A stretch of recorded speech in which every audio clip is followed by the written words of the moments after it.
Kermit the Frog here. I'm just kidding.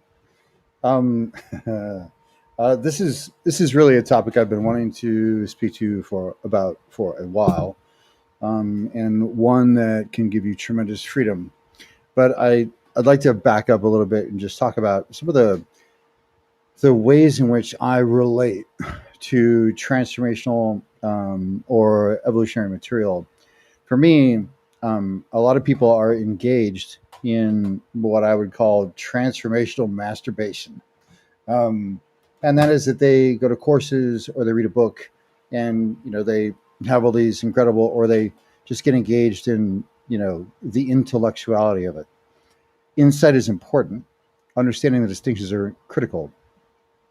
But what's most critical is the application of it in your life.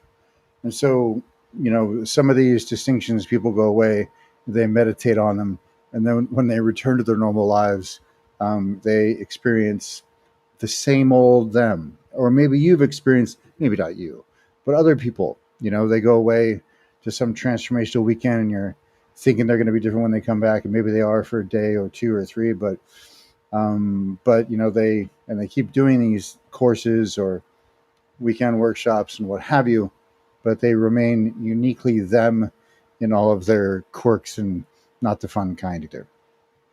Or maybe you yourself have struggled to integrate certain things. So first, I want to say that insight is critical, and integration is where the rubber meets the road. And so it really is important that as you move through the world and you move through your developmental life, you begin to see where you can apply it and begin to be sort of a master of integration. Where can I apply this principle in my life? Where can I apply this distinction in my life? So, on my path over the last 30 years, that's all I've really cared about. I've always sought new distinctions, but for me, I've always been wanting to rigorously apply it. So some of the things you hear as I talk about these distinctions around identity and identification and self-concept, you may have heard before, but I want you to cast your mind to how you can apply them in different ways for your own freedom. And I'll give you some example and some practices, and I'll handle some primary concerns. And let's actually start there. What I'm going to talk about, people have some general concerns around it. So I want to address those first. A lot of people say, well, what about authenticity? And if you take on this practice, there is an idea of being, if you go from rigid to flexible to fluid, who are you really, right? If you're just pure awareness, if you're just pure consciousness, then who are you really, and what about authenticity?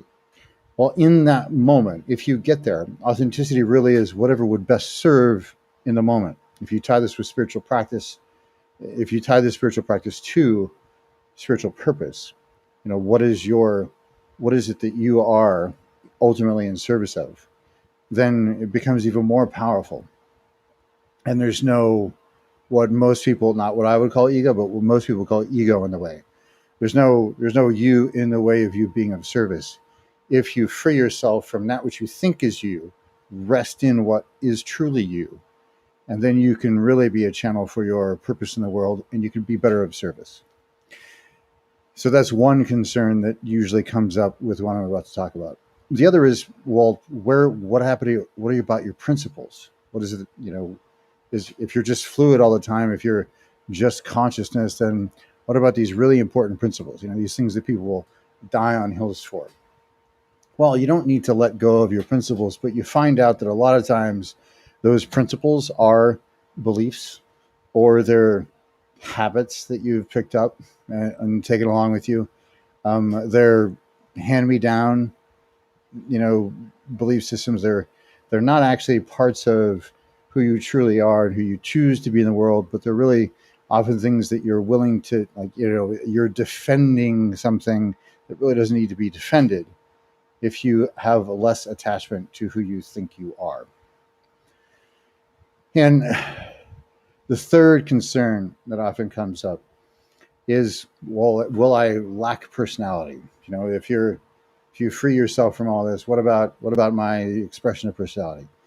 Actually, you get to be even more yourself, more in your personal expressions, because there's less of a concern about fitting in. There's less of a concern about, you just get to be you. You get to be as funky as you want to be, um, because you also realize, in a way, it's all play. It's all Leela. It's all just getting to play, getting to express yourself, and there's nothing as significant, or there's no concern or worry, and it's less about fitting in or how you're perceived. It's more about just authentic expression. And so, if that means, wearing a purple wig one day and wearing a business suit the next, whatever would best serve, again, because what's authentic is what would most be of service. So those are the concerns. I wanted to handle those up front. We can talk about this more in a few minutes, but you may have read the piece I wrote about an hour ago about this. It's the problem is the mother of four, and these are all client situations I've experienced over the last 15 years. By the way, these are real situations. It's the mother of four who, when the last child goes away to college, she has a mini identity crisis, not sure what to do with her life, not even sure who she is. Maybe goes through a period of depression or uncertainty, or just not knowing who she is, because who she's been is mom. That's really where her identity was nested. Or the defrocked priest who goes into despair when something happens and he's no longer allowed to give mass in a certain country, or what have you, and considers suicide. Or the person who actually does commit suicide because who they thought that their reputation, they're identified with what people think they are or how people perceive them. And so when some incredibly embarrassing, aspect of their life comes to light that's different, that they've hidden, that's different than their public life, they commit suicide because their inability to detach from their reputation as a thing that they're identified with. Or the person who suppresses an aspect of their sexuality, even though they experience the thing that they like, because it's not in alignment with how they've identified themselves in their own mind, not to others, but in their own mind. And so they live a life of low grade suffering. These are all things that happen. Or people who lose their financial, like they've identified with how they make money, and then the way they've been making money, they're no longer able to do that. And a lot of people are identified with a role or with a career, or with their reputation, and these are all, none of these things are who you are. You're not your reputation. You're not your desires. And I'm sure if you've been to any sort of Eastern spiritual meditation tradition or discourse, you've heard something like, I have my desires, but I'm not my desires. I have my body, but I'm not my body. This, Zen like practice. And if you go meta enough, if you zoom out on your experience, observe yourself, observe your thoughts, the more you exercise this facility, the more freedom and flexibility you'll have in choosing how you want to respond in any situation, and choosing how you want to be in any situation. And the more facility and flexibility and general ease and happiness you'll have, a lot of things just melt away. It's also the critical skill to develop if you want to be able to evolve emotionally, or through your own values, through value systems, or with your own ego development. It is the critical skill. It's the one skill that you can't not develop. You have to have metacognition, is another way to name it. But if you go even one step further, like that, which is experiencing all of it. So if you're not all of those things, what are you? If you're not your political affiliation, if you're not your nationality, if you're not your gender, right? And the problem with identifying with any of these things as who you are, not as an aspect of your personality or an aspect of your existence, that's fine. But as who you are, is if it can be taken away or threatened, you go to fight or flight. Or if it is taken away somehow or some way, you go into grief or despair, or both. But you're willing to create all sorts of conflict to defend a thing which is illusory and artificial anyway. And in the case of vocation, if you actually go into despair because you can't do the thing, When really, if you realize, well, there's another way I could be of service, and then you are able to, have that flexibility and fluidity, then you're free. And the more you experience this or exercise this, the more free you become. Now, some people have another concern, which I didn't mention in the beginning. I mentioned what is authenticity. I mentioned the concern about principles and having solid principles. And I mentioned this aspect of, well, will I be personalityless? Of course not. But there's a fourth concern, and that is, well, if I'm just hanging out there, am I not embodied? And this is a valid concern. Well, they're all valid concerns, but this is a serious concern. I'm not suggesting you hang out and just be like, oh, I don't have a body, and you're floating out there, and in the ever-present witness, just sticking there. You need to be able to access it at will, at choice, and then be able to step back into your body and have a fully embodied experience. So it's a both and experience. What I see a lot in transracial communities and in embodied practices is preferring one over the other. And I say that they're both always, both incredibly valuable and useful, and you must exercise both. So and a lot of people have one or the other. We want to integrate the two because the skill goes hand in hand. And being embodied can be a kind of skill because a lot of people have atrophied or they're disembodied, whether it's the foods they eat or the thoughts they have or the other crap the other poisons they put in their body, so they're not feeling things. But if you exercise this capacity to witness and realize that none of that is who you are, it gives you tremendous freedom, gives you tremendous ease emotionally. And you have to equally make sure you're exercising the capacity to stay in your body. So this movement through each of those locations really in your mind. As you move from egocentric, me against the world, to ethnocentric, like me and my people, or me and my gender against the world, or me and my nation against the world, to we're all in this together, or from rigid to flexible to fluid. This is the ultimate facility. It's the foundational skill. There are other skills you need to develop as well. Um, I'll mention just one is the ability to move through like what I'm experiencing and then having empathy, what the other person's experiencing, and then being able to zoom out and have this perspective of what we're both experiencing, what the system's experiencing. And some people would say that the ability to move through all three of those perceptual positions at will is a good operating definition for mental health. If you're fixed or stuck in any one of those, there's pathology. So really this whole endeavor, anytime you feel like you have to massively defend a thing or you go into battle over a thing, you're identified in a certain area. And this doesn't mean you still can't engage in your activism if you like, if that's what you feel would serve, but it means you can do it with greater clarity. You can do it with greater choice and greater freedom. Then you can choose which context you want to do it in and at what time. So identity, identification, and disidentification, which is different than dissociation. So disidentification, you can still be fully embodied. Dissociation, if you hang out there too long, that becomes problematic. Let's get into bringing self-concept into this as well. A lot of people have this idea of themselves, an internal self-concept. Actually, everybody does.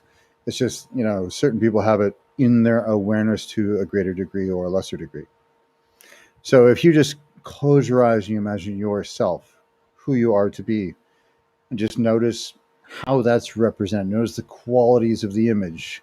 Notice your posture. Notice the facial expression. Notice the color in your face. Notice if it's color or black and white. Notice if it's three-dimensional or two-dimensional. Notice if you have a soundtrack to that image in your mind. Notice if it seems empowered or disempowered or whatever it may be in the moment.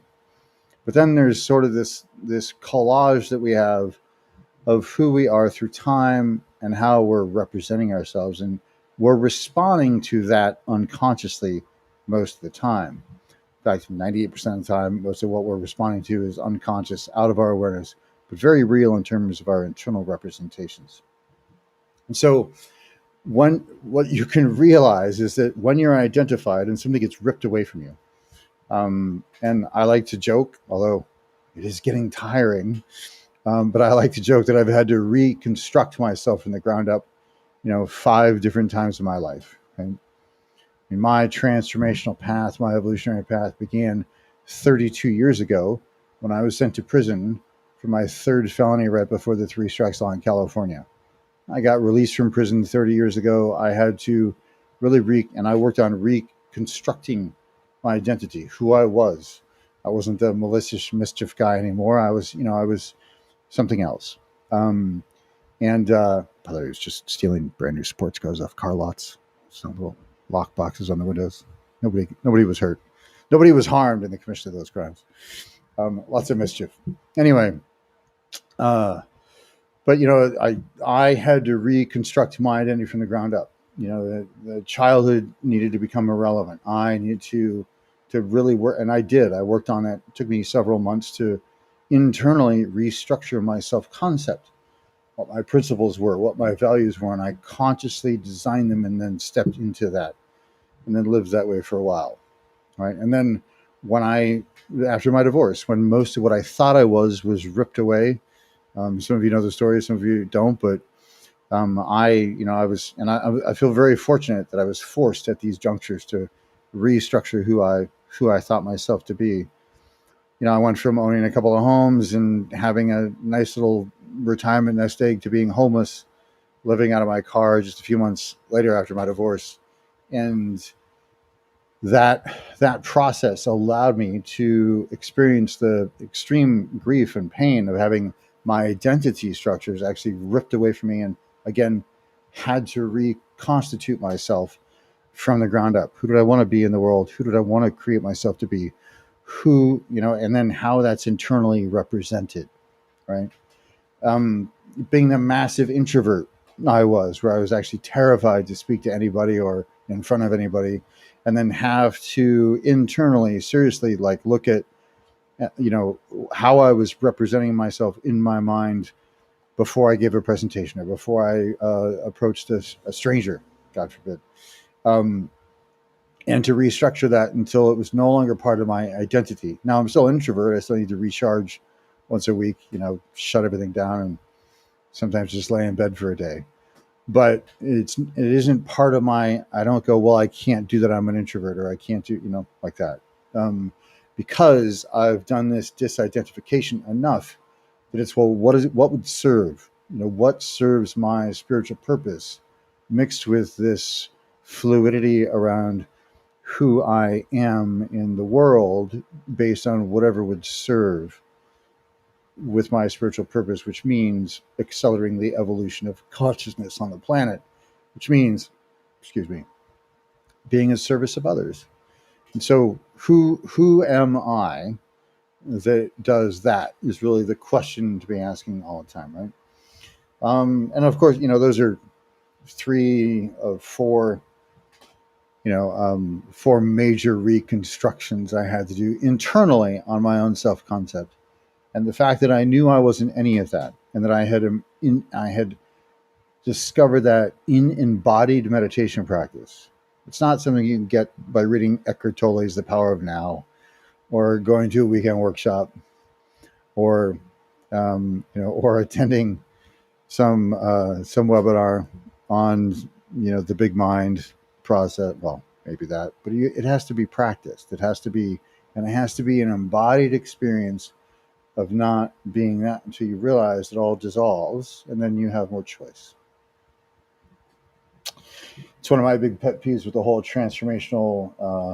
many transformational communities, is a lot of it is really most people, not the leaders but most people they're looking for the next, it's almost like an addiction. It's just, or either they're looking for belonging because they haven't found it within themselves, or they're simply chasing the next high in a workshop, but they don't spend enough time. Same thing with psychedelics. They don't spend enough time after the experience of relentlessly, rigorously, and tenaciously applying the distinctions into their lives. And this is one of those. This the first idea I talked about of disidentifying from that which you think is you. So if you apply that in your life and you really look at all the places where you experience fear, if that thing is taken away from you, or grief, like, the fear of thinking about it, you go into fight or flight, or you go to defend it, you know, uh, with vigor, or you experience tremendous grief or loss or even despair if it's taken away. These are simply places that give you an opportunity to look at where you're identified. While the work I've done has taken many forms, it's always about personal evolution and accelerating the movement through stages of ego development, from pre-personal to personal to transpersonal, from this rigid to flexible to fluid, from no choice or being stuck in your experience to having choice around your experience, to being free and having freedom in your experience. Clearing up people's past, to having them teach them facility with self, to having them deepen their purpose and open to relationship with the world. Well, sometimes it's dressed up in different ways, but having done this full time for 16 years, that's what's behind all of it. And so, the rest of it's just marketing. I think it was David Data who said, if I could talk about God and people would come, I would talk about God, but I have to talk about sex first and then, bring them in. And then I talk about God. But without being misleading, we have to dress up the marketing. But this is really where the reason that these kinds of distinctions are so important, these kinds of practices are so important. It's because if you master these, they trickle out to every area of your life, whether it's in sales or whether it's in relationship or whether it's having a shame-free sexual experience, or whether it's your relationship to yourself as you move through the world and, being free and all of those things. It really applies everywhere. All right. Thanks for letting me speak to you, and thank you for allowing me to be of service to you. As always, you can reach me through evolutionarycompanies.com or message me here. I do have space for some one-on-one clients right now. I'm halfway through an NLP training, so there's just nothing until January. I'm very excited about the course I'll be leading in January, that you guys will be hearing about very soon. I'll be co-leading it on relationships. But right now, thank you for allowing me to be of service to you, and may your evolution be as swift or as long as you want it to be.